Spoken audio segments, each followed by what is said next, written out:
I just realized that if I was to write a letter to the younger me, I wouldn't have so much to say. Um, so I just got a memory on Google about like something that happened today last year, and then I spontaneously just went through my memories. And I'm seeing these pictures of me when I was 19, when I was back home, when I was 18 and stuff. And I've changed so much. It's like I'm looking at a completely different person, physically, obviously, but I know that is me. I just don't recognize that little girl anymore. And I thought about, because one of my birthday series is writing a letter to future me and younger me. And the only thing that I could say was hi. I don't know what to tell that girl. I don't know what to say or how to say it. Like, I'm speechless. I don't know if it's a good thing or a bad thing. And then I just realized that if I was to write to future me, then I have a lot to say to future me. I have a lot to say, and I can't wait to write that journal entry. Yeah, but yeah, okay. That is just what I had in mind. I have come so far and I've done so much.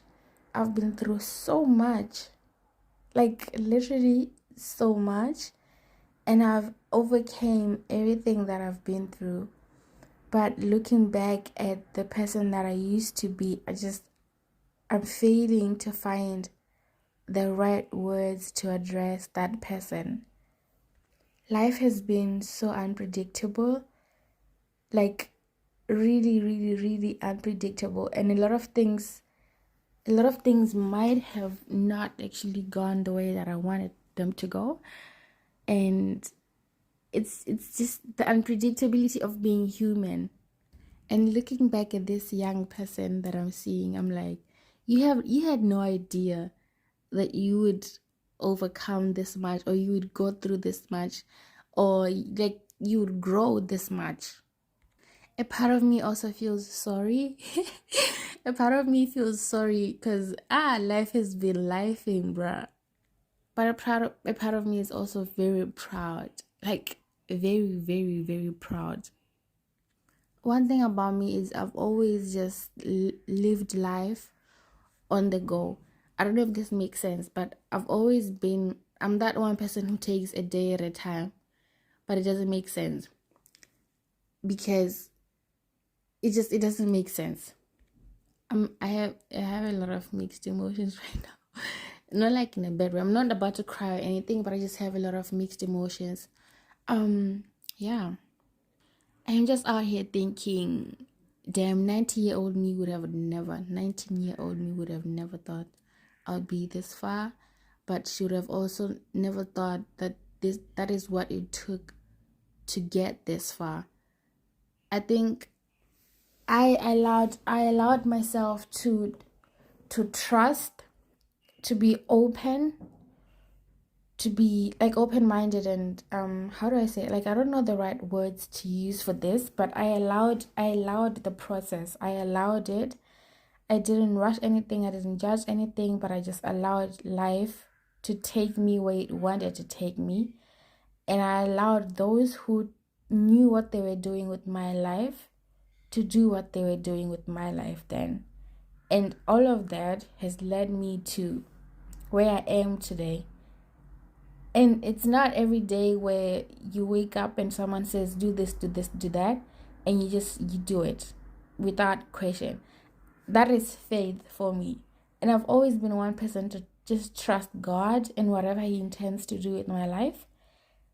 And it's so crazy now that I'm looking back and I'm like, I had no idea. I had no idea that things would come this far. But I also had no idea that I would leave my whole world behind. Like, I had no idea that my life would change that much. Obviously, gosh, obviously taking care of my mom has had a very huge impact on my life from the moment when things started to like the end. I would have never imagined a life without my mom in it. I would have never imagined leaving my mom behind. I never imagined it. I guess that's just how God had made it to be in my mind, that when I was leaving, I was not leaving mom behind, at least not alive. Like, I don't know how to explain this. It doesn't sound right when I'm saying it right now, but yeah, I'm just navigating through mixed emotions this morning about myself, about who I am now, who I want to be in the future. But I wasn't paying attention to who I used to be until this. That's actually crazy. Until this memory popped up. This memory popped up on my phone, and I was like, damn, okay. I guess I have to revisit the person that I used to be in order to focus on my now, so that I can be able to get through what I'm going through now, and then go through what I'm going through now, and then focus on future me.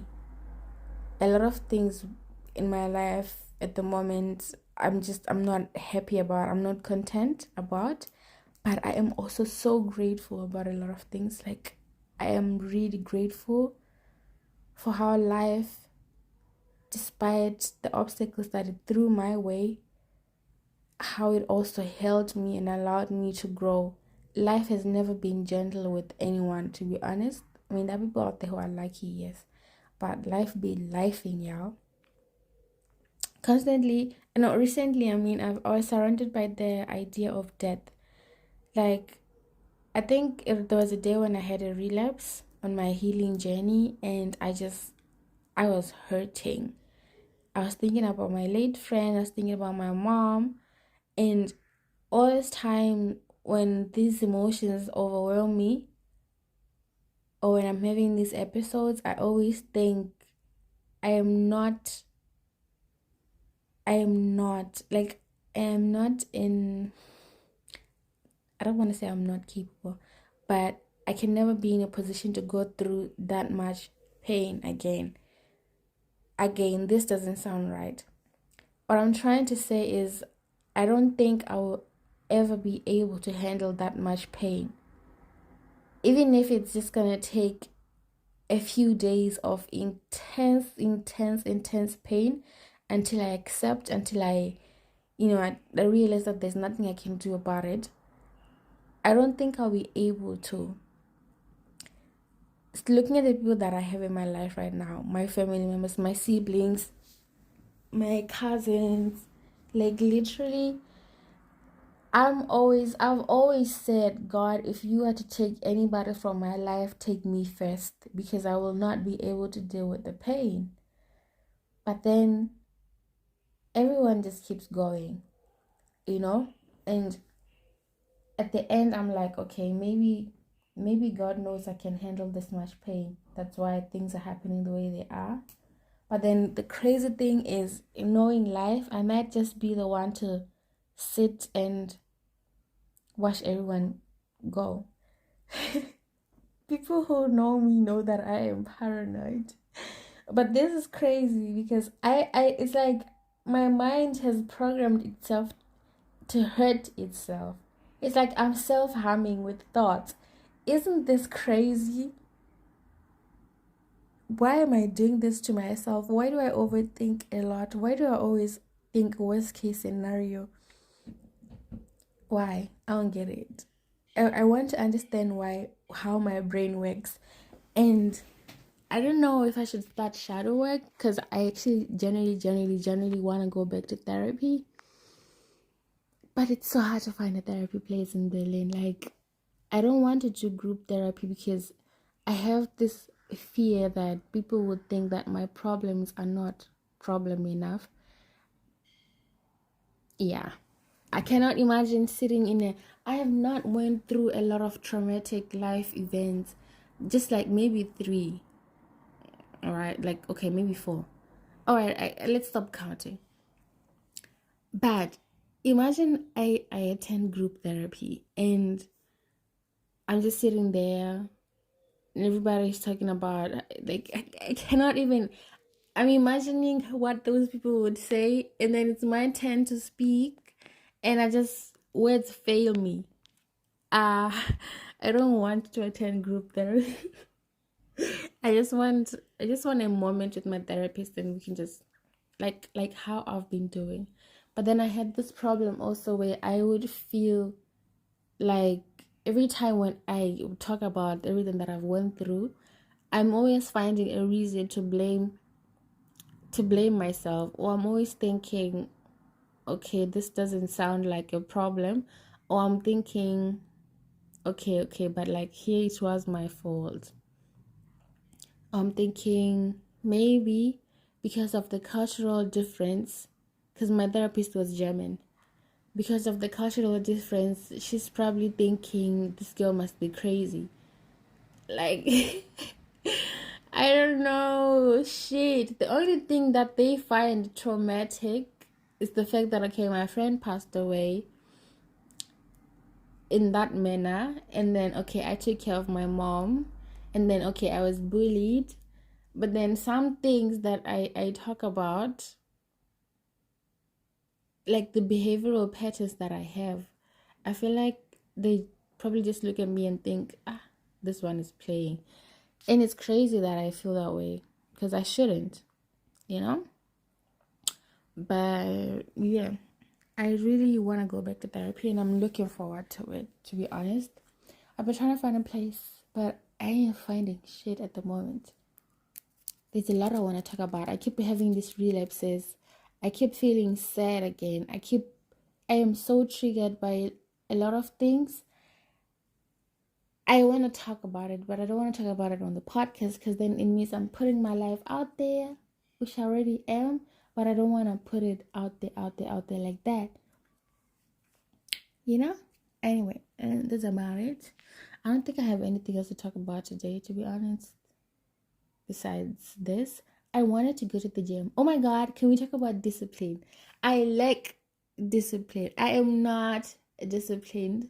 I also think I'm not a gym girly. And it makes me sad because I want to be one. But I'm not. I like the idea of going to the gym. Maybe it's because my gym is far, but I like the idea of working out. I like the idea of sweating. I like the idea of reaching body goals and everything. But damn, discipline, I don't have it. I am so inconsistent. You can even see it with the podcast. I mean, I'm trying, like literally, I am trying to do this 25 birthday series, like literally every day. But I'm just not consistent enough for my liking. And I thought if I could prove to myself that I can be and finish this series on time,